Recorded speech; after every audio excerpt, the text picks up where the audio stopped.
Bien, continuamos con este segundo microvideo.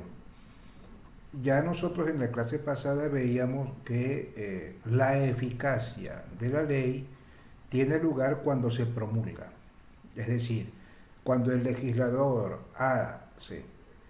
realiza el acto de publicar, de hacer público el contenido de la ley. Eso se llama la promulgación. Decíamos que la hace el legislador. En la iglesia, como ya veremos oportunamente, el legislador de ordinario es el Papa para toda la iglesia, junto con el colegio episcopal. Luego existen vamos a decirlo así, otros legisladores inferiores, en el que destaca, por supuesto, el obispo. El obispo es el legislador en el territorio de su diócesis, por supuesto también en las otras circunscripciones que les son equiparadas. Por otra parte, también tenemos otras instancias que también son sujetos de la potestad legislativa. El sínodo diocesano, pero que el que la promulga es el obispo, los concilios provinciales o plenarios, que los promulgan los obispos de la provincia o de la nación o de la conferencia episcopal, y luego la misma conferencia episcopal en los casos que establece el derecho y también cuando han recibido un mandato de la Santa Sede. Bien, entonces la ley comienza a ser eficaz cuando el legislador la promulga. La promulgación es el acto mediante el cual el, el legislador declara vigente una ley, declarando auténtico su contenido y por supuesto dándola a conocer. Como veíamos en esa ocasión, la promulgación es necesaria, porque ningún fiel estará obligado a observar la ley si no la conoce. Por lo tanto, es necesaria. Claro, existe, digamos, una forma de hacer pública la ley, ¿no? Eh,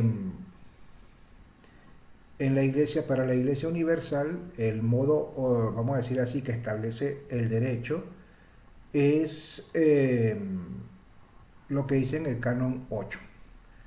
La publicación en la Acte Apostolicae Sei, en las actas de la sede apostólica, que es una revista donde está, vamos a decir así, todas las actas oficiales y los comentarios oficiales de la Santa Sede. También cabe una excepción, que el legislador establezca un modo diferente de promulgar la ley. Esto se debe en los casos donde existe una urgencia. ¿Qué significa esto? Que si hay una disposición que el Papa quiere implementar de inmediato para toda la iglesia, no va a esperar la publicación de las actas apostólicas sedi, que a veces se tarda hasta 2 meses o 3 meses para publicarse, sino que ordena su publicación y por lo tanto la promulgación en el periódico de la Santa Sede, que se llama el Observatore Romano. Pero en cualquier caso, él tiene que establecer, pues entra en vigencia esta ley con la publicación en el Observatore Romano. Luego, los otros órganos establecen cuál es el modo de promulgación de las leyes. Decíamos que en el caso de la Conferencia Episcopal Venezolana, ellos habían establecido la publicación en una revista que se llama Iglesia Venezuela. En los casos de las diócesis, hay diócesis que tienen sus revistas, por ejemplo, aquí en la diócesis de Valencia, España, donde yo estoy, tiene su propia revista que se llama Boletín Oficial del Arzobispado, que curiosamente por una disposición del señor cardenal Cañizares, ya no va a ser publicada en papel, sino solamente se publicarán en papel las ediciones extraordinarias, y las ediciones ordinarias van a ser publicadas eh, virtualmente, es decir, se le envía a todos el PDF con la revista, y luego se hará unos ejemplares que serán almacenados en la... Pero es interesante ese dato. Es una falla que tienen ahora los obispos, que claro, en la situación en la que estamos en Venezuela, que era imprevisible, no han establecido un modo diferente mientras dure la situación en la que se está, ¿no? Entonces, sabemos entonces que la ley queda establecida cuando se promulga, como dice el canon 7, y que se debe establecer el modo de la publicación, de la promulgación, como lo establece el canon 8. Bien, eh, dicho esto, pasamos a otra característica de la ley. Cuando el legislador establece un orden para la iglesia, todo orden en la iglesia mira hacia el futuro, no hacia el pasado. Por eso es que la ley normalmente se aplica para todos los casos futuros.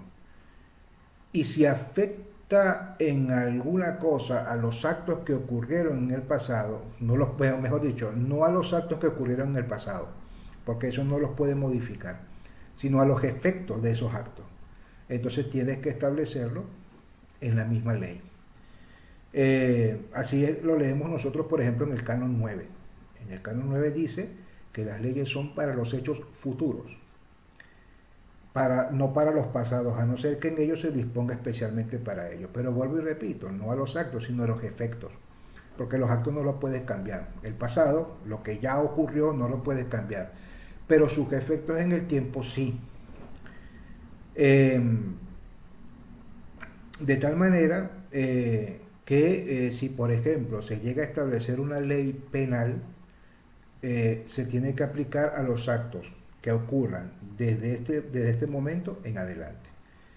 Igual, por ejemplo, justo en el día que estamos grabando este video, aparece publicado en el boletín de la sala de prensa de la Santa Sede que el Papa decidió modificar un canon del código, el 579, si mal no recuerdo, donde a la potestad del obispo para erigir institutos de vida religiosa dentro de su diócesis, el Papa añade el visto bueno de la sede apostólica, con lo cual, a partir de ahora, todos los obispos que deseen erigir un instituto religioso o sociedad de vida apostólica o instituto secular, cualquiera de estas tres figuras, tiene que solicitar el visto bueno de la Santa Sede.